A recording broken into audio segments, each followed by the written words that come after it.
Es el superintendente de Servicios Públicos. Hablando del nuevo modelo de servicios públicos, Aurelio, es la nueva ley que entra a la lista, a la cola del presidente Gustavo Petro, a los proyectos que se tramitan en el Congreso de Colombia. Sí, le pudimos escuchar al doctor Quiroga 3 o 4 cosas, pues digamos que van muy de la mano de lo que ha sido el pensamiento de Petro en este tema. Basura cero. No, a mí me da pena con el doctor Quiroga, pero lo de basura cero ha sido una idea pues que realmente incluso ambientalistas como Martínez Alier, por ejemplo, la ha rechazado, porque es imposible. Y más de un país como Colombia. Mire, la basura en los países del sur del mundo son distintos a los países del norte, ahora que estamos hablando tanto de que unos se van para un lado y otros para el otro. La basura en los países de menos desarrollo, como Colombia, es una basura con un altísimo componente orgánico y con un bajo componente inorgánico. El altísimo componente orgánico quiere decir residuos de cáscaras de plátano, de papa, este tipo de basuras. Son en Colombia más o menos el 60 al 70% de la composición de basura. Eso tiene una dificultad enorme para volverse reciclaje y a lo sumo se puede volver en muchos casos compostaje, o etcétera, etcétera. Pero usted hablar de basura cero en países como Colombia, pues realmente no es muy posible. Otra cosa es en países donde hay un altísimo componente de la basura inorgánica, 80, 90%, y eso claro que da lugar a reciclaje y economías circulares. Pero Néstor, también hay algo que...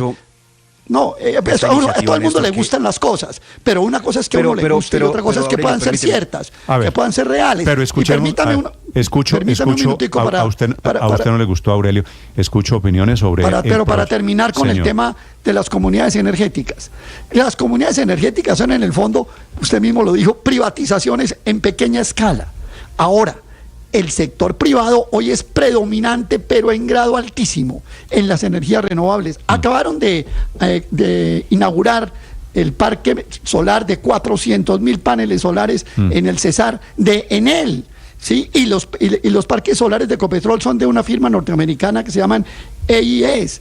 Y Petro está hablando de un hidrógeno verde con las Siemens. Esos son compañías, las multinacionales, se tomaron la energía solar y energía eólica en Colombia. Y venir a decir que se va a favorecer a la justicia ambiental con proyectos tan pequeños como ese, para no hablar de los acueductos comunitarios que existen en Colombia hace años y que están abandonados, que el Estado no los ha dejado a su propia suerte, nada sirve, que no tienen ningún apoyo. A ver, Luis Ernesto. La ley tiene cosas que son definitivamente positivas y de verdad puede que no haya salido bien en Bogotá, hay que reconocerlo cuando el presidente era alcalde, pero el principio de basura cero, que no, como decía el superintendente, no se lo inventa Petro, lo que busca es que no haya basura, sino que todo se aproveche de alguna manera. Lo que es orgánico, como decía Aurelio, que se composte debidamente, lo que es recuperable, aprovechable, lo que se haga con reciclaje. Pero para eso, químico, si fuera eso, Luis Ernesto, no se necesita una ley, ¿no? Para que la gente aprenda a reciclar. No, sí se necesita una ley porque necesita generar los incentivos tarifarios para que haya un incentivo, no para enterrar, como pasa hoy en muchos municipios, sino un incentivo para aprovechar. También yo creo que es muy importante de esta iniciativa, Néstor, el rol de los pequeños. Digamos, que sean pequeños privados, pues maravilloso, porque son asociaciones de juntas de acción comunal, asociaciones público-populares, organizaciones solidarias que se ponen no solo a recuperar basura, como pasa hoy en todas las grandes ciudades del país con las organizaciones de recicladores, sino que también se meten en otro tipo de actividades de servicios públicos, como prestar internet, el internet rural que hoy... si comparten, digamos, una conexión de fibra óptica y después con pequeños satélites instalen en varias viviendas, ahí hay un negocio que puede administrar una junta de acción comunal.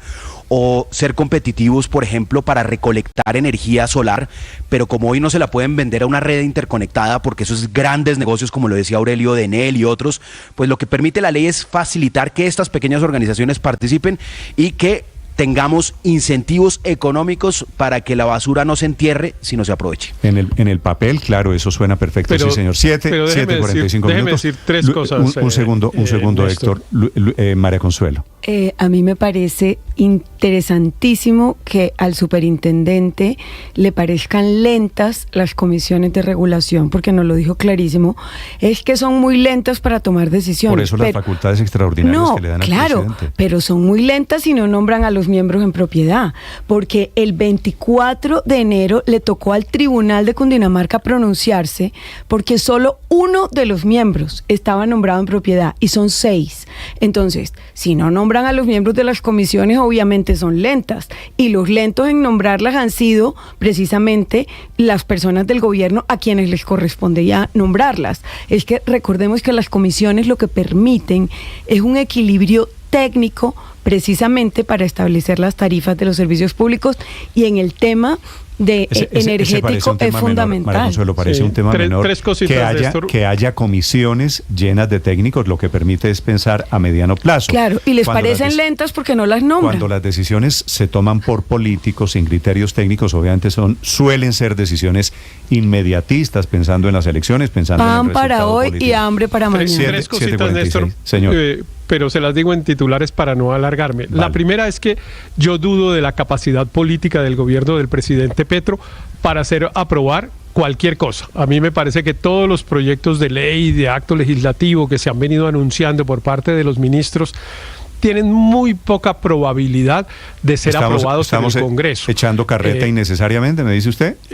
Me parece, y sobre todo en unos temas como en el de servicios públicos, en el que hay una diferencia ideológica con el gobierno enorme, porque claro que, y eso era lo segundo que iba a decir, si hay en algo en lo que se concreta la discusión con Petro, porque tiene que ver con la participación de los particulares o con el papel del Estado, es el de la regulación de servicios públicos. Y el tercer punto es volver a traer uno que ayer trajo María Consuelo, señor, que me pareció muy, muy oportuno y que aquí vuelve a tener todo que ver, que son las entidades territoriales, el papel de los gobiernos locales. Resulta que la Constitución, en el artículo, yo no recuerdo de memoria, pero por allá 360 y algo, dice expresamente que los servicios públicos domiciliarios los prestarán directamente los municipios, ¿sí?, cuando técnica y Néstor, económicamente corresponda. Por eso y resulta que Héctor, de eso nadie habla en estos proyectos. No, por eso y esa es la discusión, tiene razón, Héctor, por eso le preguntaba yo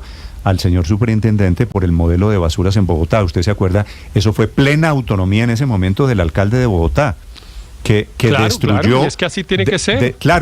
Que destruyó el modelo de basuras en Bogotá, que ahora él cita como un ejemplo exitoso, basado en el programa, pues que es puramente de borrador, en el programa Basura Cero. 7:48 minutos, Daniel.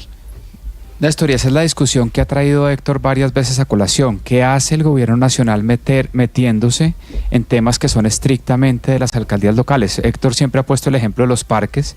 En este caso cabe el argumento de los servicios públicos. Pero yo quedé aún más preocupado que con la entrevista, con la frase inicial de Héctor. Yo dudo de la capacidad política del gobierno de Gustavo Petro para pasar cualquier proyecto. Yo tenía más preocupaciones sobre la capacidad técnica que están perdiendo las entidades con los nombramientos que están haciendo, con sacar la gente técnica y meter a los políticos, pero si ahora Héctor nos dice también que está muy bien informado, que duda de la capacidad política, entonces mi pregunta es ¿qué le queda al gobierno Petro? Si no tiene capacidad técnica y no tiene capacidad técnica. Esto entra en la cola, ¿no? Entonces tenemos reforma a la salud, sí, reforma pensional, reforma laboral, reforma a la justicia. ¿Eso no se resuelve con mermelada? Reforma... Sí, padre, pero esa mermelada chiquita que estaban diciendo que iban a dar. Ha pasado año y medio, y esto lo sabe cualquier persona que haya pertenecido a un gobierno. Cada vez que pasa un día es más difícil tramitar una ley. Lo único que ha aprobado fácilmente el gobierno... La tributaria. La tributaria. Sí, no, y pare de contar. No, es decir, estamos en el enunciado de intenciones del gobierno de hacer algunos cambios. Faltan 10 minutos. Dos cosas muy rápidas que a mí me preocupan de esto. Uno, y es que según pues parece ser, el gobierno del cambio consiste en bajar los requisitos para todo. Lo señaló ahorita Ricardo en su pregunta. Entonces, de 6 a 3 baja la experiencia, ¿no? Para estar en la unidad de planeación lista, Paola, de en qué entidades están bajando requisitos para entrar. Bueno, para ser comisionado experto de la CREC, para ser miembro de Junta de Ecopetrol. Esos son los que se me ocurren aquí ya, nada más hablando con usted, pero con seguridad hay un montón más de entidades en donde lo que se está haciendo es rebajar y relajar los requisitos para estar en ellas. ¿Por qué están bajando los requisitos? Si es para la CREC o si es para la Junta Directiva de Ecopetrol, pues obviamente no es para poner más aviondos, precisamente, sino porque quieren poner sus cuotas, sus fichas, la gente afina a su pensamiento. Y porque no tienen técnicos que le caminen a este tema, una vez más. Pero es que además le quiero decir otra cosa. Hay algo que es tal vez dramático en todo esto, además, Paola, y es que el gobierno les ofrece a técnicos, a gente que tiene experiencia, y esas personas no aceptan los cargos. Entonces, digamos que no formaron personas para esos cargos cuando llegaron al gobierno, y por otro lado es que a quienes les ofrecen les dicen no, muchas gracias, yo prefiero no formar. Se había demorado este proyecto de ley, Néstor, porque uno de los componentes claves de lo que fue el gran cambio del modelo económico en los 90s que hizo César Gaviria fue la ley de servicios públicos, así como se privatizó el servicio de salud, el servicio de pensiones, también mucho de la prestación de servicios públicos, y contra eso es que lucha el presidente Gustavo Petro. Quiere desmontar ese que se llamó el modelo neoliberal, porque considera que ya llegó el momento de que se agotó, y lo dice abiertamente. Entonces era el proyecto que faltaba, pero muy seguramente en el Congreso va a tener dificultades, porque si algo tiene de apoyo grande son esas empresas privadas de servicios públicos a nivel local. Sin embargo, como en todo, hay espacios donde mejorar. Por ejemplo, en el tema de basuras, así como el modelo avanzó mucho, pasamos de tener un servicio de basuras muy malo a uno bastante mejor, todavía estamos lejos de tener un sistema de disposición de residuos bien hecho, y hay mucho en qué trabajar. Entonces ojalá en el Congreso la discusión no fuera solamente ideológica entre privados y públicos, sino que se trabajara en todas esas cosas que se pueden mejorar, porque el cambio no siempre es echar para atrás, sino avanzar. Usted me parece que tiene razón. Fíjese que estamos en un punto de desmonte de las muchas privatizaciones que hubo en los años 90, especialmente en el gobierno de César Gaviria, que le dijeron en un momento era neoliberal, y estamos desandando el camino andado en estos últimos 30 años. 7:53 en Mañanas Blue. Estás escuchando Blue Radio.